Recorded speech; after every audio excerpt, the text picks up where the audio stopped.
Hi అండి, welcome back to our channel. నేను మీ మాధవి మల్లేష్. ఈరోజు రెసిపీ బొబ్బట్లు. ఈ ఉగాది బొబ్బట్లని ఇలా చేసినట్లయితే చేయడం రాని వాళ్ళు అయినా సరే, పిండి కలపడం రాని వాళ్ళు అయినా సరే ఈజీగా చేయగలుగుతారు. ఈ బొబ్బట్ల తయారీకి ఒక బౌల్లోకి ఒక చిన్న బౌల్ నిండా శనగపప్పుని తీసుకున్నాను. ఈ శనగపప్పుని 2 సార్లు వాష్ చేసుకోవాలి.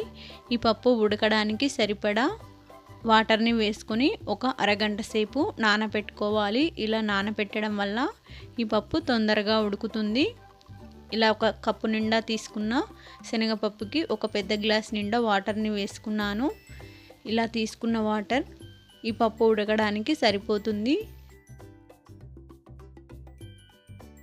ఇలా నానిన పప్పు ఇలా చేత్తో విరగొడితే విరిగేలాగా నానబెట్టుకోవాలి. ఇలా నానినట్లయితే తొందరగా ఉడుకుతుంది. స్టవ్ పైన పెట్టుకొని వేడెక్కేంత వరకు హై ఫ్లేమ్ పెట్టుకొని వేడెక్కిన తర్వాత మీడియంలో మూత లేకుండా ఉడికించుకోవాలి. మూత పెట్టినట్లయితే ఈ పొంగు ఎక్కువగా వచ్చి ఈ వాటర్ అన్నీ బయటికి పోతాయి.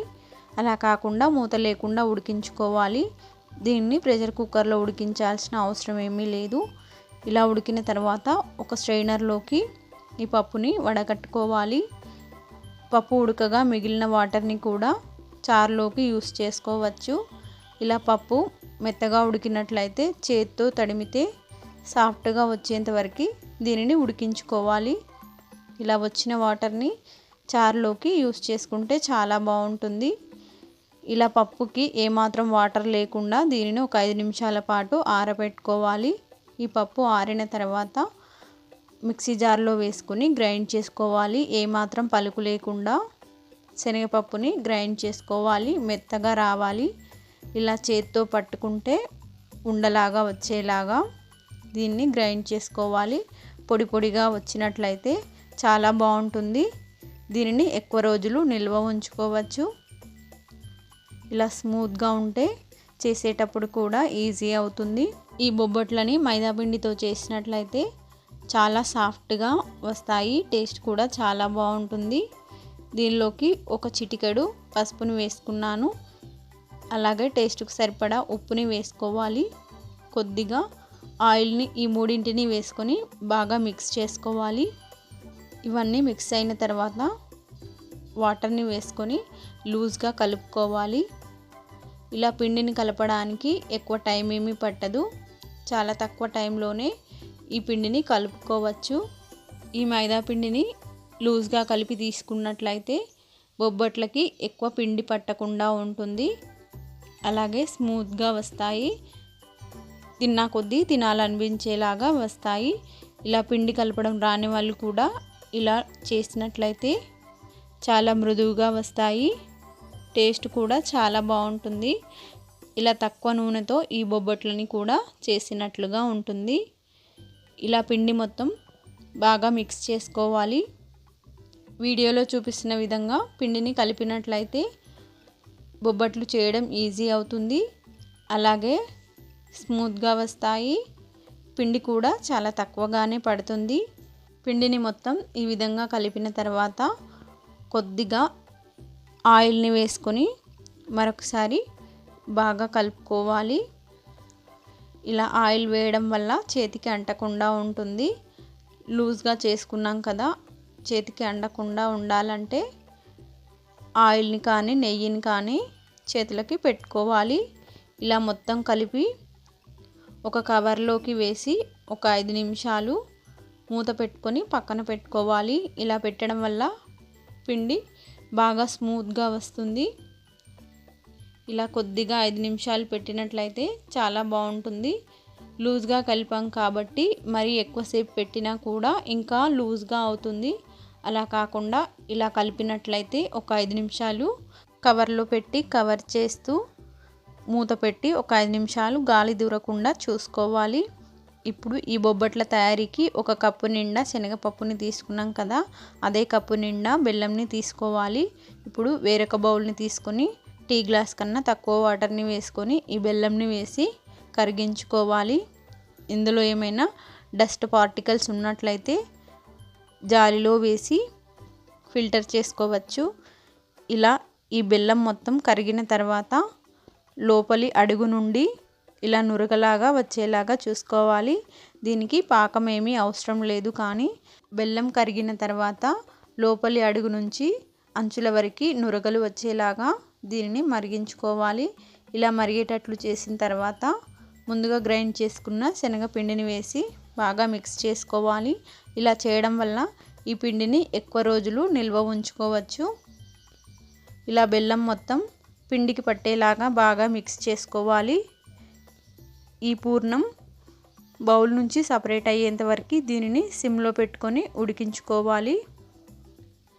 ఇలా సపరేట్ అయ్యేంత వరకు ఉడికించినట్లయితే దీనిని ఎక్కువ రోజులు నిల్వ ఉంచుకోవచ్చు. దీనిలో ఏమాత్రం వాటర్ కంటెంట్ ఉన్నా కూడా ఈజీగా పోతుంది. అలాగే ఎక్కువ రోజులు నిల్వ ఉంచుకొని ఎప్పుడు కావాలి అంటే అప్పుడు ఈజీగా చేసేసుకోవచ్చు. వీడియోలో చూపిస్తున్న విధంగా చేత్తో పట్టుకుంటే ఉండలాగా వచ్చేలాగా ఉడికించుకుంటే సరిపోతుంది. నెయ్యి ఇష్టమైన వాళ్ళు వేసుకోవచ్చు, నేనైతే స్కిప్ చేస్తున్నాను. ఈ పూర్ణం చల్లబడిన తర్వాత కొద్ది కొద్దిగా చేత్తో తీసుకుంటూ మనకి కావాల్సినంత సైజులో ఉండలాగా చేసుకోవాలి.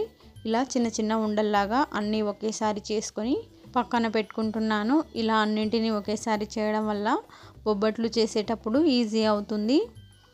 ఇలా మనకి కావాల్సినంత సైజులో చేసుకొని ఉండలాగా చుట్టుకోవాలి. ఇప్పుడు మనం కలిపి పెట్టిన కవర్లో ఉన్న పిండిని కొద్ది కొద్దిగా తీసుకోవాలి.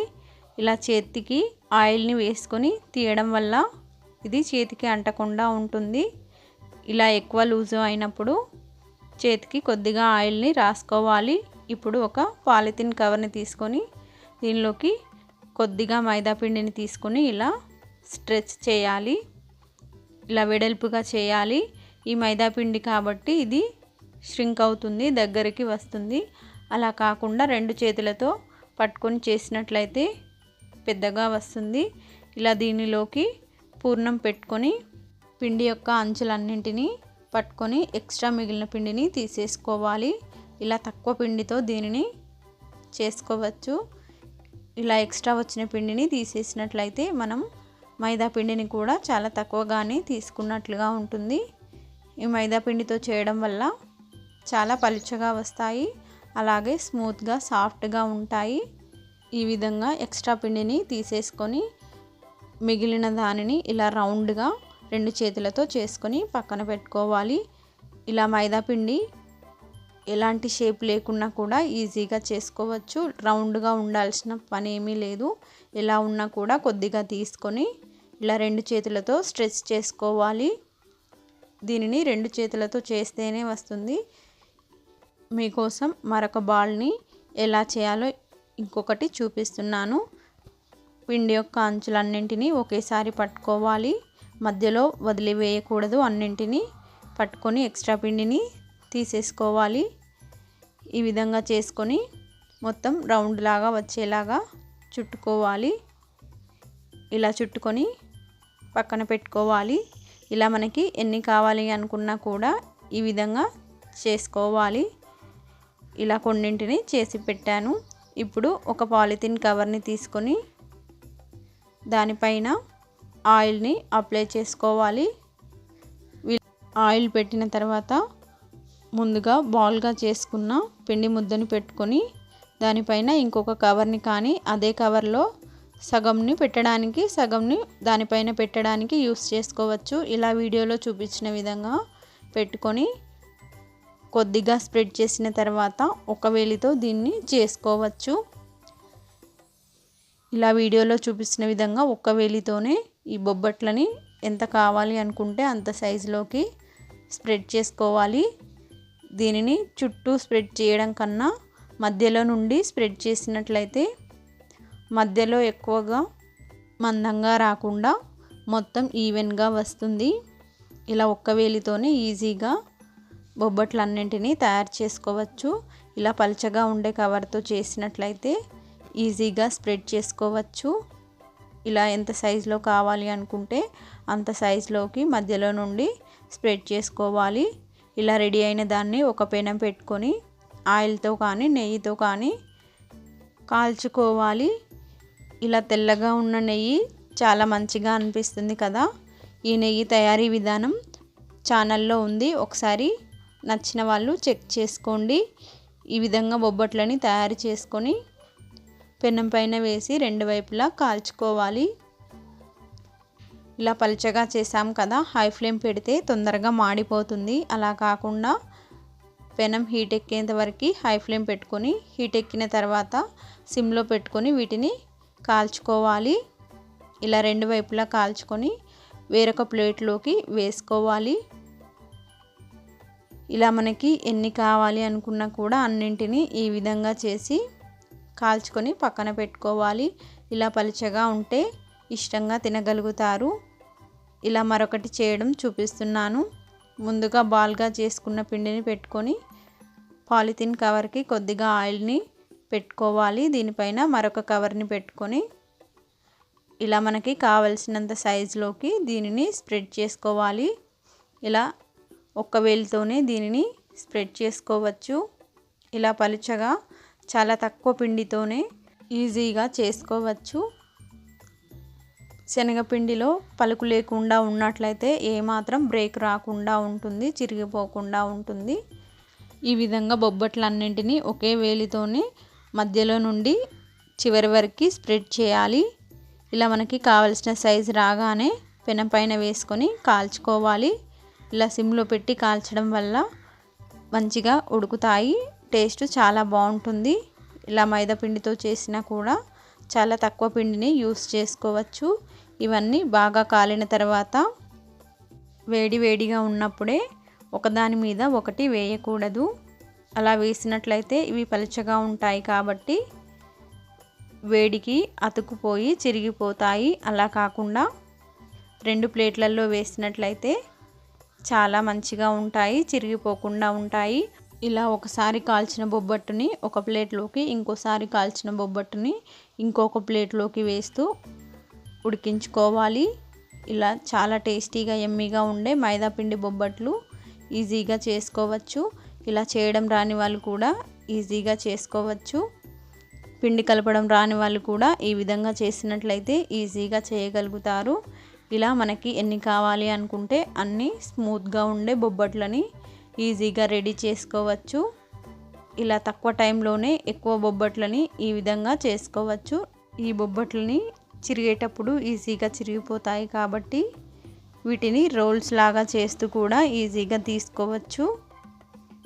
ఇవి పలుచగా ఉంటాయి కాబట్టి చింపితే వెంటనే పూర్ణం మొత్తం బయటికి వస్తుంది. అలా కాకుండా రోల్స్ లాగా చుట్టి తీసుకున్నట్లయితే ఈజీగా తినగలుగుతారు, పిల్లలు కూడా ఇష్టంగా తినగలుగుతారు. నా రెసిపీ నచ్చితే తప్పకుండా లైక్ చేయండి, కామెంట్ చేయండి, షేర్ చేయండి, అలాగే సబ్స్క్రైబ్ చేసి సపోర్ట్ చేయండి. Thank you for watching.